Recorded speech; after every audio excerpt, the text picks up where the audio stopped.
I got a MySpace message. It was from a stranger, which I normally just always ignored them. I'd never responded to a stranger before. But this person sent me a paragraph. They sounded like they wrote in a way that was familiar to me. Like they sounded like a friend, like someone I knew. This person and I ended up talking on the phone, and we met one time. We met a second time at my RV, and he raped me that night. I just felt worthless, just completely devalued and filthy. Like there wasn't enough soap in the world to like make me feel clean. A few weeks later, I went to Walgreens and I took a pregnancy test in the bathroom at Walgreens, and it was positive. And I just sat there because what do you do? How can you possibly mentally, emotionally wrap your mind around something that you have no idea how it's going to change your life and your world? And I had to hear from God. I had to. I could not survive without Him giving me some word of encouragement, I guess. I just needed Him to speak to me, and He did. I knew it wasn't God's will for me to be raped. I knew that wasn't His plan for me. I knew it crushed Him more than it even crushed me.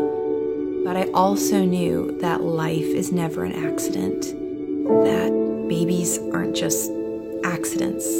They are created by God.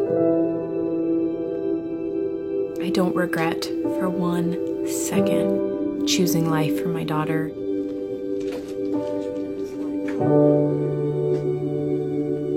She has made my life so beautiful.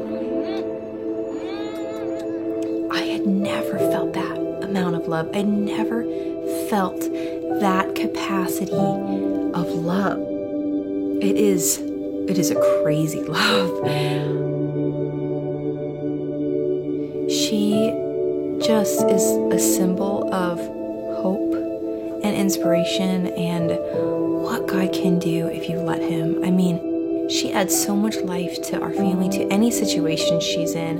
She is so full of life. That's what everyone says. She's so full of life.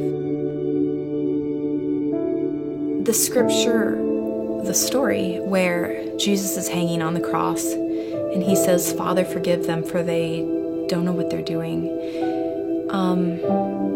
That scripture comes to mind and came to mind a lot during that process. This man, he's a rapist, but he's also made in God's image. God also sent His Son to die for him. He's a sinner. I'm a sinner. How can you not forgive? Not to say that it's easy, but how could you not? I mean, how am I in a place to not forgive? I've sinned.